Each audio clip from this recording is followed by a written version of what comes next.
Voilà, on se retrouve à nous sur le campus de la faculté de médecine de Nancy. Je suis avec le professeur Stéphane Zully. Je vais essayer de te représenter. Donc Stéphane Zully, je suis professeur des universités praticien hospitalier à la faculté de médecine, de maïeutique et des métiers de la santé à Nancy au sein de l'université de Lorraine et je suis doyen de la faculté.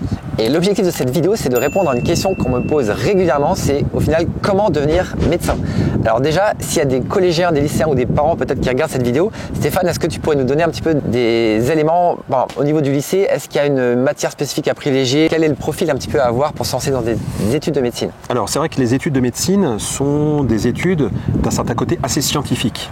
Ça ne veut pas dire qu'on ne peut pas rentrer en médecine par une autre filière, mais c'est vrai que les personnes qui auront une appétence pour l'orientation scientifique auront plus de facilité dans la deuxième année, la troisième année, lorsqu'ils rentreront à la faculté, que d'autres étudiants. Donc ça ne veut pas dire que ce n'est pas ouvert, mais ça veut dire que si on est d'un autre cursus que scientifique, eh bien il faut avoir une sacrée force de travail et réflexivité pour pouvoir être en capacité de pouvoir s'engager dans les deuxième, troisième année qui vont être très scientifiques quand même.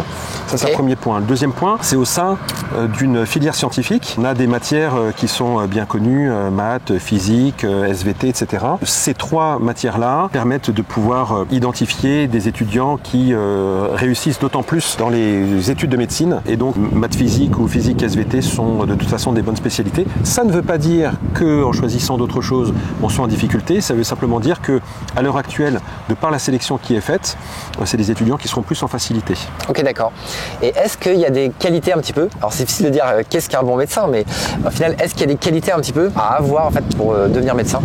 Alors il y a des qualités pour rentrer en deuxième année de médecine, oui. Et puis il y a des qualités ensuite pour être médecin. Je pense que je peux dichotomiser ça en deux points. Donc la première qualité lorsqu'on veut être, mais après elles se rejoignent pas mal quand même. Donc la première qualité quand on veut rentrer en deuxième année de médecine, déjà, quand je dis deuxième année, parce que finalement la première année c'est une année commune. Médecine, maïeutique, odontologie, pharmacie, kiné, ergothérapie, c'est une année générique santé et après on va se spécialiser en deuxième année, on sera en médecine. Et donc pour rentrer dans cette année-là, il faut aimer apprendre. Si les études, le fait de pouvoir apprendre, le fait de pouvoir bachoter, de travailler, etc., ça plaît pas, je pense que c'est peut-être pas une bonne idée parce que ça demande quand même une force de travail importante. On avait montré que de nombreuses heures de travail personnel permettaient de pouvoir réussir cette première année générique. Donc, aimer apprendre. Et c'est vrai que même pendant les études, après même quand on est docteur, on apprend toute sa vie en fait. Même moi, j'apprends encore tous les jours, même toi aussi. Enfin, on apprend en fait en permanence. Ouais, bac plus 25, j'avais ma carte d'étudiant.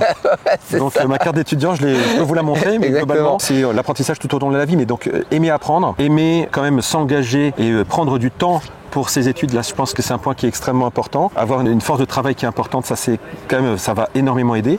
Et je pense que la qualité unique pour pouvoir rentrer dans ces études-là, c'est aussi la motivation intrinsèque. C'est-à-dire que si papa, maman ou la famille dit c'est extrêmement important, fais ça, mon fils, ma fille, ça peut marcher, mais disons que le moteur sera moins là. Par contre, faut que ça vienne de tuer en fait la personne. Exactement. Moi, mes parents ne voulaient pas que je devienne médecin en fait. Et donc ça a été une belle motivation. Parce que j'avais peur du sang, ils m'ont dit non, tu n'y arriveras pas, c'est pas possible. Et moi, c'était l'inverse. Je voulais absolument en fait. Voilà, donc ça montre que ça fonctionne. Et donc cette motivation intrinsèque, quand les gens ont envie, se disent c'est vraiment quelque chose qui m'intéresse. Alors on a des étudiants qui en terminale se disaient je sais pas trop quoi faire, j'ai hésité, puis on s'est dit tiens, j'ai le choix avec médecine, j'aurai plein d'opportunités, puis en même temps c'est un bon métier, je serai bien payé. Ça fonctionne, mais finalement ça fonctionne pas de manière robuste sur le long terme. Alors qu'un étudiant qui va se dire tiens, moi depuis le collège c'est quelque chose qui m'intéressait, c'est un domaine qui m'intéresse, c'est quelque chose qui fonctionne bien. Et ça, je pense que la motivation intrinsèque, c'est-à-dire interne au collégien, lycéen lui-même, ça fonctionne très très fort. Ok. Et est-ce que tu as d'autres qualités à monter?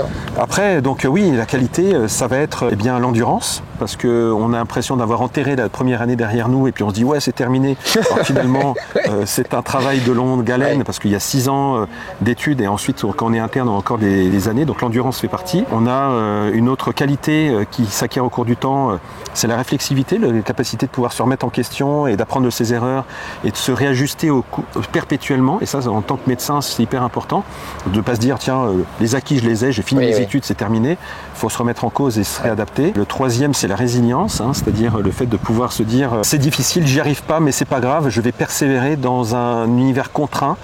Dans le domaine de la santé, dans les hôpitaux, on en est tous, ça fait partie du jeu. Et puis les études de médecine, c'est un modèle de résilience. Il faut s'adapter contre la contrainte, il faut faire le bambou et pas casser sur les années. Donc ça, c'est vraiment des points qui sont importants. Et qu'est-ce qui permet de pouvoir tenir tout ce temps-là? C'est la motivation. finalement. Parce que s'il n'y a pas de motivation interne alors qu'il y a beaucoup de contraintes, il y a un déséquilibre qui se crée et on ne tient pas de manière robuste. Et ce qu'il faut, c'est de tenir sur la longueur, c'est de s'engager dans ses études et pour en faire un métier qui est juste magnifique, génial, comme plein d'autres métiers, mais on y arrive grâce à ça, grâce à sa motivation. Et donc imaginons, là, je suis élève en terminale ou première en fait, et j'ai toutes ces qualités-là, je suis ultra motivé. Qu'est-ce que je fais? Eh bien, j'essaye d'avoir un soutien parental, parce que ça permet d'en plus de pouvoir d'autant plus avoir cette motivation autour de nous. Après, si elle ne l'est pas comme tu as pu l'avoir, finalement on peut y arriver, tu en es un parfait exemple. Mais c'est vrai que l'environnement est important. Qu'est-ce que je fais? Je m'inscris dans ce qu'on appelle la première année, qui est une première année générique d'accès à la santé. Elle a deux noms, il y a soit la PASS, soit la LAS, avec la PASS qui est une première année vraiment très teintée santé, et une deuxième qu'on appelle la LAS, qui correspond en fait à une licence, elle comme licence, et cette licence-là, en fin de compte, c'est une licence d'autre chose que la santé, ça peut être du droit, ça peut être une licence scientifique, mais par contre, il va y avoir dans cette licence-là une partie des enseignements accès santé, et à la fin de cette première année, il y a un examen et au bout de cet examen-là, en deuxième année, par exemple en médecine, on va prendre 50% de personnes de notre promotion en médecine en deuxième année de la première année PASS et 50% de la première année LAS pour faire finalement converger deux trajectoires différentes. Un qui a vraiment s'est orienté vraiment très santé dès le début parce qu'il savait qu'il voulait faire ça. Et la deuxième, ils étaient peut-être un peu dans l'incertitude et ils se sont dit tiens, si je réussis pas à rentrer en médecine, je continuerai dans ce cursus scientifique qui me plaît, dans ce cursus de droit, dans ce cursus de ces autres licences, parce que ça me permet comme ça d'éviter le gâchis des étudiants qui, n'arrivant pas à leur objectif, rayent 2 à 3 ans de leur vie et n'ont pas éventuellement d'autres possibilités d'enseignement et de formation. Donc c'est pour cette raison que la LAS a été créée. Alors je vous dis ça en 2025. Oui, voilà. Ça va évoluer. Ça peut évoluer, ça risque d'évoluer. Oui, parce que ces deux entrées-là, finalement, posent malgré tout quelques problèmes. C'était vu par les étudiants, par la conférence des doyens, dans laquelle je suis inclus au niveau national, par la Cour des comptes, par le Sénat. Et il y aura des modifications. Il y aura probablement une simplification de l'entrée en santé, avec probablement une seule entrée à une seule année, plus simple, plus lisible, pour faire en sorte que les étudiants puissent s'engager dans cette première année, qui est une première année générique, médecine, maïeutique, odontologie, kiné, pharmacie, ergothérapie, etc. Et après une deuxième année en médecine ou dans les autres filières. Bon, on fera une vidéo ensemble, du coup, s'il y a des évolutions. Et donc après, on passe la première année. Et comment ça se passe par la suite après? Alors par la suite, en médecine, on va voir 6 ans, qui vont être 6 ans divisés en deux. Il y a un premier cycle de 3 ans, 3 premières années. Donc la première année, c'est celle dont on vient de parler. Après, il y a la deuxième et troisième année, où c'est une année où on a quand même pas mal de cours, mais aussi quelques stages. Le stage infirmier, le stage de sémiologie, on apprend à détecter les premiers signes permettant d'identifier les maladies. On va avoir un stage ici à Nancy, par exemple, dédié à la sensibilisation au handicap. Et on va avoir cette succession de stages qui nous permettent de mettre un pied. Et plus le temps passe, plus les cours théoriques vont diminuer, et les cours pratiques vont augmenter, et les périodes en stage vont augmenter. Donc il va y avoir ce croisement-là, parce qu'au deuxième cycle, de la 4e, 5e et 6e année, on va être vraiment là-dedans. On va être sur j'ai des connaissances, mais en plus des connaissances, je vais acquérir des compétences, un savoir-être, un savoir-faire, et en plus de ça, je vais passer plus de temps à l'hôpital. On appelle ça des externes, mais c'est plutôt étudiants hospitaliers. Et 4, 5, 6e année, on est à l'hôpital, une demi-journée par semaine, ou au contraire une journée sur quelques périodes de stage, et on commence à prendre son métier progressivement jusqu'à la 6e année où on a un examen qui nous permet de choisir sa spécialité. Et c'est vrai que pour moi, ces stages sont très importants parce qu'on balaye en fait pas mal de stages, et ça permet justement de s'orienter un peu sur une idée de sa spécialité ou de ce qu'on aura envie de faire ou de pas faire en fait. Et puis c'est comme ça qu'en fait moi j'ai trouvé ma vocation des urgences en passant par hasard en fait en stage quand j'étais externe en fait aux urgences en fait. Donc c'est vraiment le hasard complet qui a fait que ça s'est renforcé au fur et à mesure pendant mes stages. Et donc après la 6e année, qu'est-ce qui se passe? Après la 6e année, on passe à un autre examen qui nous permet de pouvoir finalement choisir son orientation. Est-ce que une fois qu'on a fait 6 ans de médecine de manière très transversale générale, on va s'inscrire dans une spécialité? Alors ça peut être la spécialité de médecine générale, ça peut être la spécialité de médecine d'urgence, ça peut être plein d'autres spécialités où on voit des patients, comme certaines spécialités on ne voit pas de patients. Et à partir de là, une fois qu'on a passé cet examen qui nous donne un rang national, un rang de classement, ce rang de classement va nous permettre de se dire tiens, en fonction de mon classement, je pourrais choisir la ville de ma spécialité, qu'est-ce que je priorise plutôt la ville, plutôt la spécialité qui me plaît, et à partir de là, on fait un choix. Sauf quand on est premier, on a tous les choix possibles, mais premier sur 10 000 étudiants, c'est quand même pas facile de l'être. Et à partir de là, on rentre dans un troisième cycle qu'on appelle l'internat. Et ce troisième cycle-là, il peut durer 4 à 5 ans en fonction des spécialités. Et là, on est toute la journée à l'hôpital et on apprend son métier. C'est là que finalement, on croise des internes qui sont des étudiants de troisième cycle qui apprennent leur métier. Et on a ces 4 à 5 ans, on va se dire « Waouh, c'est 10 ans d'études, c'est énorme !» Mais finalement, vous avez bien pu comprendre que dès la 4e année, on est en stage et on ne sent pas les années passées parce qu'on est déjà très professionnalisé en stage. Et puis dès la 7e année, quand on débute l'internat, finalement, on est toute la journée en stage, on se lève, on va à l'hôpital. Et donc, on ne ressent pas, et en plus, on a une paye. Enfin. Ouais. Moi je vois ça vraiment comme un escalier en fait, et puis c'est chaque année une marche qu'on gravit au fur et à mesure en fait, et puis avec ses objectifs à chaque fois, et puis c'est vrai que c'est très progressif comme tu l'as très justement dit, et puis qu'on le ressent pas vraiment en fait ces années-là, et puis on se rend compte que au fur et à mesure on commence à avoir un salaire, on commence à avoir des responsabilités, enfin beaucoup de choses qui viennent progressivement et ça se fait naturellement en fait. Exactement. Et après donc à la fin de l'internat, on passe la thèse de docteur. On passe la thèse de docteur, on lève la main droite, on fait le serment d'Hippocrate, on fait ça à la faculté de médecine, maïotique, métier de la santé ici à Nancy par exemple, et dans les autres facs de France, et on peut s'inscrire à l'ordre des médecins. Et donc à partir de là, on peut prescrire. On a différentes trajectoires possibles. On peut décider de s'installer, on peut décider de se surspécialiser éventuellement lors de ce qu'on appelle un assistanat. On peut décider de rester à l'hôpital, on peut décider de rester à l'hôpital public universitaire. On peut s'engager sur une carrière aussi hospitalière mais également universitaire en faisant de l'enseignement et de la recherche. Et donc ces différentes trajectoires, elles sont faisables, mais on a fini le premier, enfin en tout cas le principal cursus de formation qui est très important. Et l'inquiétude que je vois régulièrement, enfin que j'ai entendu plusieurs fois chez des étudiants en médecine, des internes, c'est de choisir la mauvaise spécialité ou de se rendre compte qu'au final on n'est pas là où les gens voient ça des fois un peu comme des différents couloirs et ils ont peur de rentrer dans le mauvais couloir, alors qu'au final il y a plein de portes qui permettent, comme tu l'as dit justement, d'aller plus vers une autre spécialité ou d'aller se surspécialiser ou carrément même de faire un droit hors mort si on se rend compte que vraiment on s'est complètement trompé, on s'en rend compte assez rapidement.